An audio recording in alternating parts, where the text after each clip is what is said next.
CA Consultoría y Capacitación SC, empresa comprometida desde hace 11 años a la difusión de la cultura fiscal en México, se complace en presentarles el programa de radio vía internet Los Mejores Fiscalistas de México. En esta ocasión nos acompaña la licenciada Patricia Ofelia López Padilla Barrera, de quien daré una breve reseña de su trayectoria profesional. Trabajó en el área legal de Nestlé S.A.D.C.B. Hoy en día trabaja en el área de litigio y consultoría fiscal del despacho Ortiz Sainz y Herreguerena S.C., siendo desde el año 2008 asociada con participación en la misma institución. En sus actividades docentes fue profesora adjunta en las cátedras de Derecho Fiscal, Impuestos sobre la Renta y Derecho Procesal Fiscal, impartidas por los licenciados Agustín López Padilla y Arturo Pérez Robles en la Universidad Panamericana. Es profesora de la Maestría de Derecho Fiscal en la Universidad Panamericana, Campus Guadalajara. Actualmente es profesora titular de las cátedras de Código Fiscal de la Federación e Impuestos sobre la Renta en la Licenciatura de Derecho en la Universidad Panamericana. En otras actividades, fue subcoordinadora del Comité Fiscal de la Asociación Nacional de Abogados de Empresa, AC-ANADE. Secretaria de la Comisión Fiscal de la Barra Mexicana, Colegio de Abogados, SC. A partir de 2010, coordinadora de la Subcomisión de Código Fiscal de la Barra Mexicana de Colegio de Abogados, miembro del Comité de Precedentes de la International Fiscal Association, miembro del H México. Ha realizado publicaciones en diversos artículos especializados en las revistas Puntos Finos, El Foro, Revista de la Asociación Nacional de Abogados de Empresa, AC, y Revista de la Barra Mexicana Colegio de Abogados. Sin más preámbulos, los dejo con los mejores fiscalistas de México. Muchas gracias.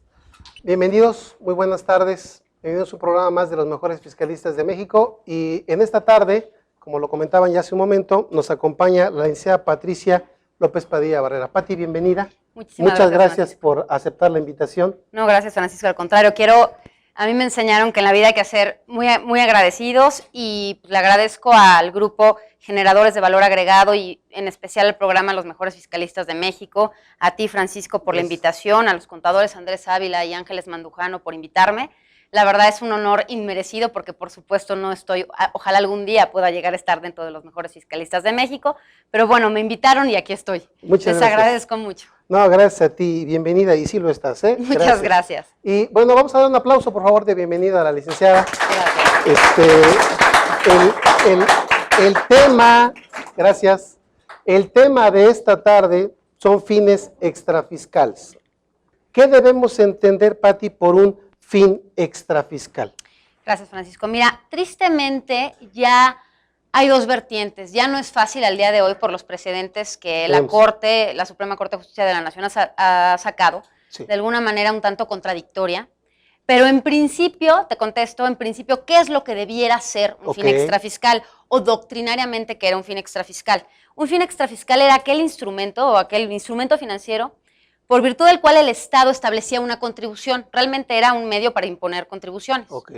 Pero la contribución no tenía como finalidad el recaudar, el satisfacer al gasto público. Esa no era la finalidad de la contribución, sino el desincentivar, desalentar alguna actividad que se considerara nociva o mala para la sociedad, o por otro lado, fomentar la práctica de alguna actividad que se considerara útil para la sociedad. Bien. Y voy a poner dos ejemplos. Por ejemplo, de fines extrafiscales. Todos conocemos la ley del IEPS. Yo sé que la mayoría de ustedes son contadores, pero bueno, todo el mundo se ha enfrentado alguna vez ya sea como consumidor o como profesionista con el problema del IEPS. Así es. El IEPS tiene muchas medidas extrafiscales, sobre todo en materia de tabaco y alcohol. Claro. Realmente los impuestos en materia de tabaco o alcohol son muy altos precisamente con la finalidad extrafiscal de que la gente deje de consumir alcohol o deje de fumar. Así es. Al final de cuentas, estas medidas extrafiscales en su momento fueron consideradas por la Corte como una cuestión de índole excepcional. ¿Por qué? Porque debe haber otras medidas para lograr esa cuestión, para dejar de beber o dejar de fumar. Medidas como las que tomó el presidente Calderón, restringiendo las áreas de fumadores, las campañas que hemos visto contra el tabaco muy fuertes o contra el alcohol muy fuertes. Esas son realmente las medidas que se deben hacer, no castigar la ingesta de alcohol o de tabaco a través de contribuciones. Sin embargo, como medida de carácter excepcional, la Corte lo ha validado. En su momento eso es lo que era un instrumento de fin extrafiscal. O por ejemplo, realmente no recuerdo bien si era para las Olimpiadas del 68 o para el Mundial del 86. Lo de la tenencia. Lo de la tenencia. Las Olimpiadas. La tenencia sale, de 68. alguna manera se establece el impuesto a la tenencia para poder sufragar los Juegos Olímpicos. Exactamente. La pregunta es, bueno, ¿qué hace todavía el día de hoy, no? Pero esa era como la finalidad, no tanto recaudatoria para satisfacer al gasto público, sino tratar de ayudar a que salieran bien las Olimpiadas. Debió haber sido una medida transitoria, ¿no? Okay. Pero precisamente me gustaría hacer énfasis en tres cuestiones. Bien. Un fin extrafiscal, en principio, como fue considerado doctrinalmente, como fue considerado en sus inicios por nuestra Suprema Corte, un fin extrafiscal era un instrumento que de carácter excepcional, porque no podía ser normal, de carácter excepcional podía establecer contribuciones con la finalidad de alentar o desincentivar una actividad que fuera considerada nociva o útil para la sociedad. Correcto. Pero su carácter era excepcional, no permanente, y además, algo importantísimo, el fin extrafiscal no podía permitir la violación a principios constitucionales. Ha cambiado también entonces el criterio, Pati, de la Corte, porque Sí. había por ahí una jurisprudencia que establecía que sí debían apegarse al 31 fracción cuarta, aunque fueran fines extrafiscales. Radicalmente ha cambiado. La Corte en los últimos 4 años, 4 o 5 años, realmente fue en 2006 cuando empieza el boom de estos fines extrafiscales, ¿no? La redefinición de los fines extrafiscales. Efectivamente, existía una jurisprudencia de la Corte del 91, del Pleno de la Corte, que decía contribuciones, fines extrafiscales. Dice, refiriéndose a los fines extrafiscales, no la leo para no aburrirlos, pero dice, estas pueden servir accesoriamente como instrumentos eficaces de la política financiera, económica y social que el Estado tenga interés en impulsar, orientando, encauzando, alentando, desalentando ciertas actividades o usos sociales, según sean considerados útiles o no para el desarrollo armónico del país, mientras no se violen los principios constitucionales rectores de los tributos. Claro. Luego hay otra tesis aislada del Pleno del 99, cuyo rubro es el siguiente, contribuciones. Los fines extrafiscales no pueden justificar la violación al artículo 31, fracción cuarta de la Constitución Política de los Estados Unidos Mexicanos. De blanco a negro. Completamente, de blanco a negro. O sea, en la década de los 90, el fin extrafiscal era algo transitorio, excepcional, una medida concreta, de definición concreta, y además nunca podía violar 31 fracción cuarta.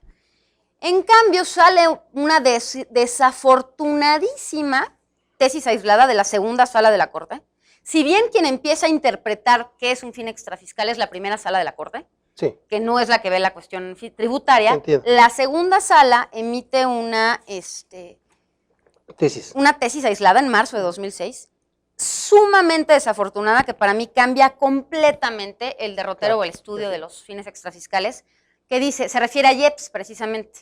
Producción y servicios, los fines que justifican la exención establecida en el artículo 8, fracción primera, inciso F, de la ley del impuesto relativo, se sustentan en el interés de proteger a la industria azucarera. Sí. Y dice la parte importante, independientemente de que el tributo tenga como característica principal un fin recaudatorio, la excepción a los principios tributarios contenidos en la fracción cuarta del artículo 31 se fundamenta en la persecución de fines constitucionalmente legítimos, de manera que frente a estos objetivos, los principios de proporcionalidad y equidad no suponen límites estrictos, es decir, caben excepciones a dichos valores fundamentales cuando el tributo persigue fines extrafiscales que estén justificados, esto es siempre que la utilización extrafiscal se dirija a la consecución de otros fines de interés público.